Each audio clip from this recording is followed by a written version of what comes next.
كيف تسوي دجاج الشواية في فرن البيت بطريقة سهلة وناجحة وبهارات بسيطة، وبشرح لكم كيف يطلع الدجاج مستوي متحمر والطعم ما ينوصف.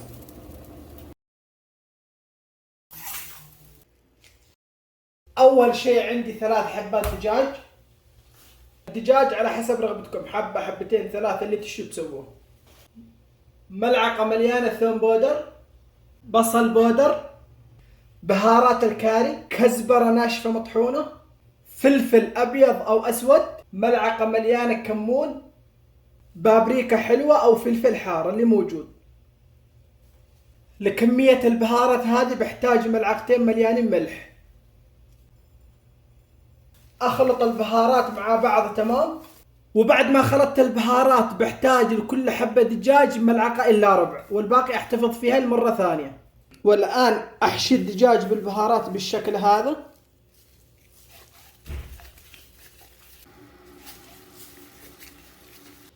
طبعا الدجاج من خارج نحاول ما نبالغ في البهارات بزيادة. استخدمت كمية من البهارات والباقي احتفظ فيها لوقت ثاني. والآن عندي الدجاج أكسر الأرجل بالشكل هذا. أبشرح لكم ليش.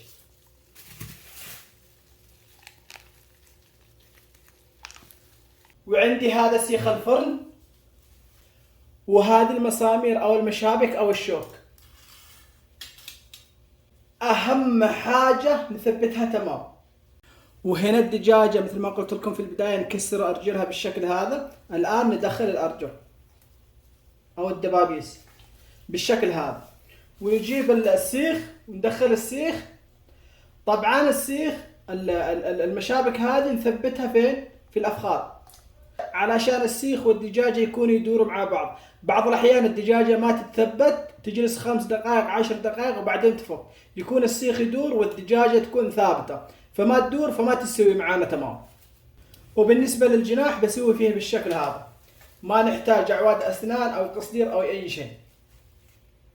أجيب مشبك ثاني أو شوكة ثانية وأثبتها في الصدر بالشكل هذا تمام. ونجيب الثاني والثالث حتى نخلص الكمية كاملة. أهم حاجة تربطوه تمام.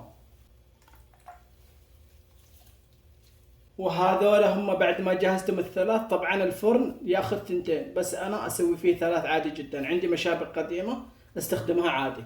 هذه التتبيلة المضبوطة، لا تسوي زيت أو كاتشب أو صلصة لأنها تحترق معاكم من خارج ومن داخل يكون ني. جربوا الشواية بالطريقة هذه بتدعولي. وعلى الفرن ساخن جدا من قبل. طبعا أنا أسوي صينية الفرن وأحط فيها قصدير علشان الدجاج يستوي على البخار وما يطلع معانا ناشف أو البهارات الخارجية تحرق معانا. فضروري تسوي الحركة هذه علشان الدجاج يطلع معاكم طري وما يطلع ناشف. تأخذ معي من 1:15 إلى 1:30 وتكون جاهزة 100%. وإذا بتسوي الشواية بطريقتي ضروري تسوي الحركة هذه. حتى إذا ما بتسوي قصدير سوي صينية فرن صغيرة وحطوها تحت الدجاج، ضروري ولازم.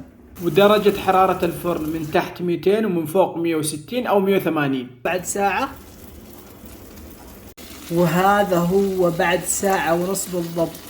شوفوا لي ما شاء الله تبارك الله تحميرة الدجاج جمر.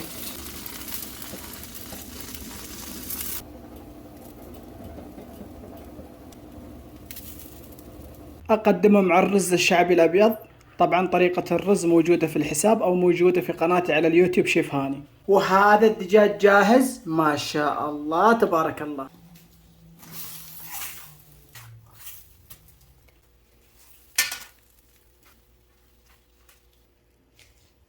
وهذا هو الشكل النهائي. جربوا الوصفة وعليكم بالعافية، ولا تنسوا الإعجاب ومتابعة الصفحة، وألقاكم في وصفة جديدة. في أمان الله.